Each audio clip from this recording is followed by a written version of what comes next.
aho nariko ndaje muri ville naratangaye murabona ko bozo kubura ibitoro barapakira abantu mu bintu bitandukanye, barapakira abantu mu miduga yitwa idina, usanga nyuma bapakiye abantu kandi ku mafaranga.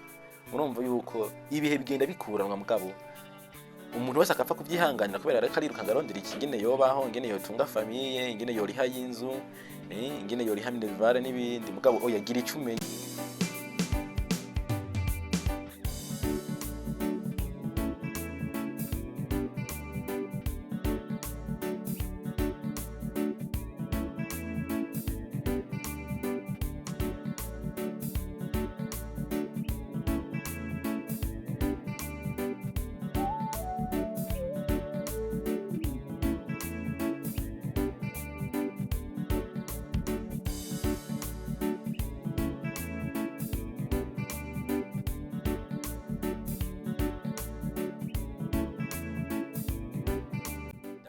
Mwese muriko murankurikira, ego Imana ibahezagire, Imana ibahane umugisha nanje.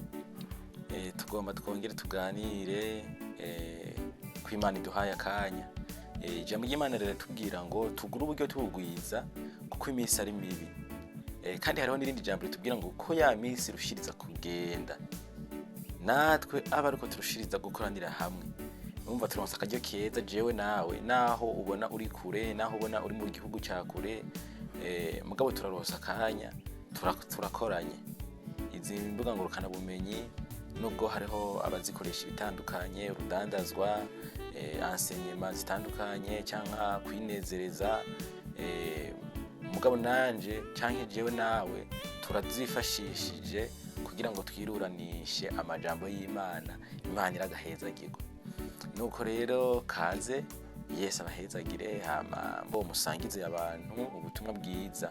Izi mbuga ngurukana bumenyi twe tuzikoreshe turondera intama za Kristo, twiruranisha amajambo, kuko nibaza neza ntakekeranya ko hariho abantu bataramenya iby'umukiza, canke ko hariho nk'abantu bari mu bihugu bitandukanye bafashe ingendo bipfuza kuba aha mu makoraniro y'abantu b'Imana, mugabo kumbure kubwo hiyo mu bindi bihugu bishobora kuba bitameze nk'ino, canke kuba umuntu yoba yaragiye hiyo ataramenya indimi zaho ngo ashobora kuja mu makoraniro yumva ijambo ry'Imana nkatwe, agaca kumbura kuba mu makoraniro y'Imana, mugabo yifashisha izi mbuga agaca asanga kijambo ry'Imana agaca anezerwa. None rero kaze, kandi ubuheruka ku video yari yaherutse, kumbure n'izindi zoba zaribanjije mu minsi yahise, ngira ngo ijwi ntiryari nk'iri, mugabo no munsi ndashimiye Imana, murabona ndafise akamikro hano niko kariko karatuma rino jwi risohoka neza nkako no mu byumba. Ivyo navyo Imana ibihere gushimwa n'icubahiro. Hazaraza kimwe mugabo tugatinda tugasanga tuko turumvikana neza, kandi ivyo navyo biradufasha. None rero kaze, Yesu aguhezagire, Yesu aguhe umugisha. Uheruka twariko rero turabona ijambo ry'Imana ryari mu Banyefeso igice cya 5 ku murongo wa 20, aho Paulo yareka arahanura Abanyefeso babwira ngo Imana data wa twese muyishimire byose iminsi yose. Niko yareka arababwira muyishimire byose iminsi yose mu mwami wacu Yesu Kristo. Kuvuga ufise byinshi canke bike, wamanishimwe mu mutima ryo gushimira Imana muri byose.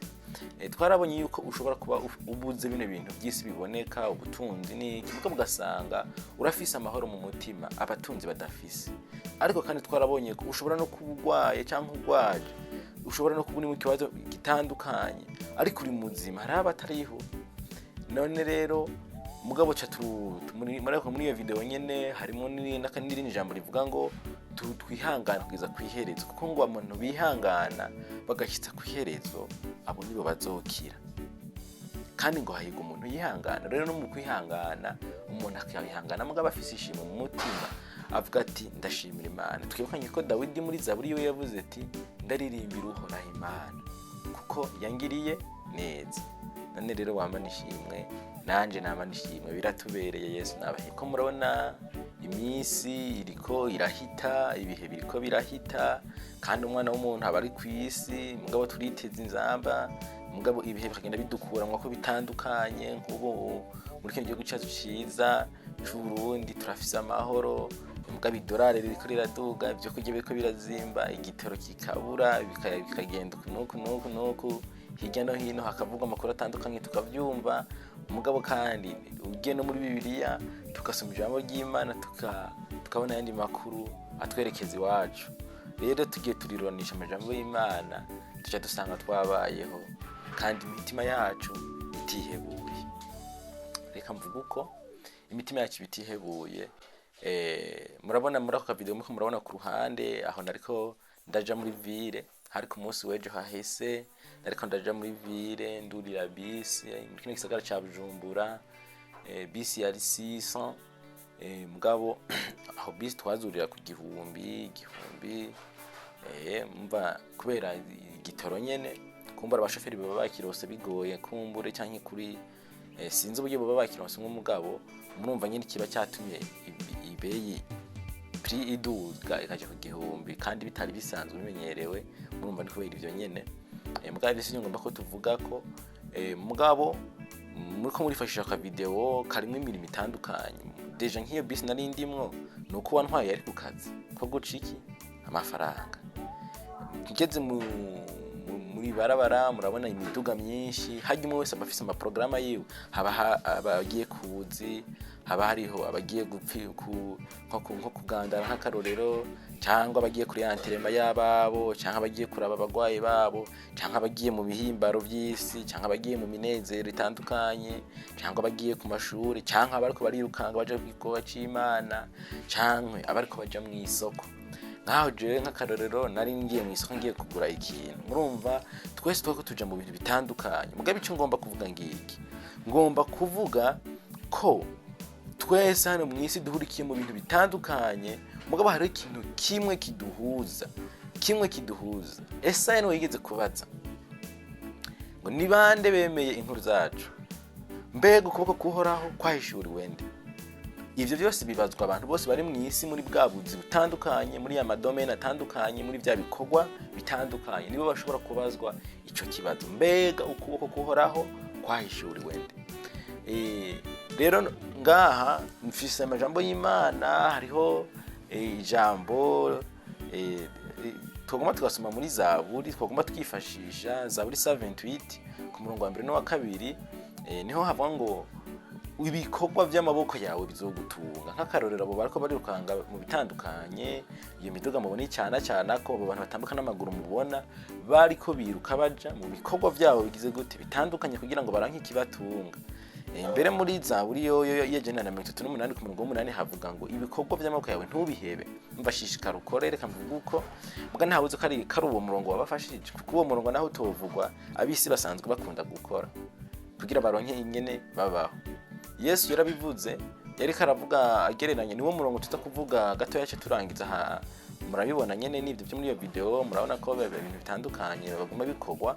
Yesu yari karavuga ati ngo nkuko byabaye mu gihe ca Nowa, ngo niko no bizoba, ngo guhumuza urutari bwabe, abantu baragira gute, barajya, baranywa, baradandaza, baragura, barashingira, barashingiza, ngo bageza kuri wa munsi Nowa yinjiriye he mu bwato, umwuzuru ucuraza, ngo ntibagira icyo bamenya, niko handitse. Ngo niko rero ngo nukuza ku mwana w'umuntu kuzovuga. Igenegere riri muri Matayo 24 guhera ku murongo wa 38 kugera ku 39. Ngo niko nuko nukuza ku mwana w'umuntu kugira gute kuzomera, nukuvuga tuzoba turya, tuzoba dusuma, tuzoba tudandaza, tuja mu manza, dushingira, dushingiza, tuguma tuzunguruka muri ivyo. Umugabo Imana idutabara ko kajambo kavuga ngo ntibagira icyo bamenya. Ndakwifurije kugira icyo umenya. Naho imisi kirakuranwa tukabona indwi imwe iraheze yindi raje, ukwezi kuretse kundi kuratanguye, uyagira icyo umenya ko umwami wacu Yesu Kristo agize gute ari hafi.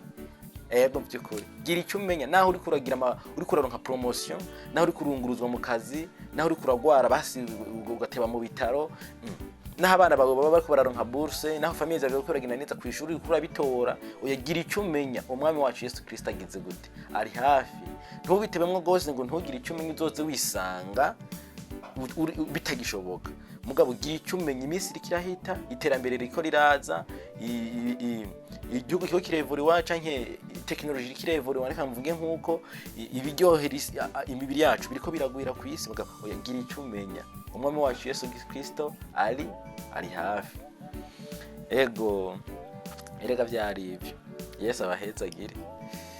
aho nariko ndaje muri ville naratangaye murabona ko muzo kubura ibitoro barapakira abantu mu bintu bitandukanye, barapakira abantu mu miduga yitwa idina, gusanga inyuma bapakiye abantu kandi ku mafaranga. Murumva yuko ibihe bigenda bikuranwa mugabo umuntu wese akapfa kubyihanganira kubera ariko arirukanga arondera iki ingene yobaho, ingene yotunga famille, ingene yoriha y'inzu, ingene yoriha minervare n'ibindi. Mugabo oya gira icyo umenye, umwami wacu Yesu Kristo ari hafi, naho ivyo bigize gute bimeze uko. Ego ndabibutsa rya jambo y'ubuheruka twize rivuga ngo Imana data wa twese tuyishimire vyose iminsi yose. Nuko rero Yesu abahezagire, sinzi ko wanezerewe n'ino video. Ndakwifurije kuzogaruka ubutaha urabe bikurikira, ndakwifurije gusangiza bino abandi, ndakwifurije kumbura kugira partager cyangwa kugira s'abonner kugira ngo uzoze urabona nibikurikira. Umwami wacu Yesu Kristo aguhezagire, ahezagire ibikorwa by'amaboko yawe. Imana ize ikujane mu ijuru. Mugire umugisha.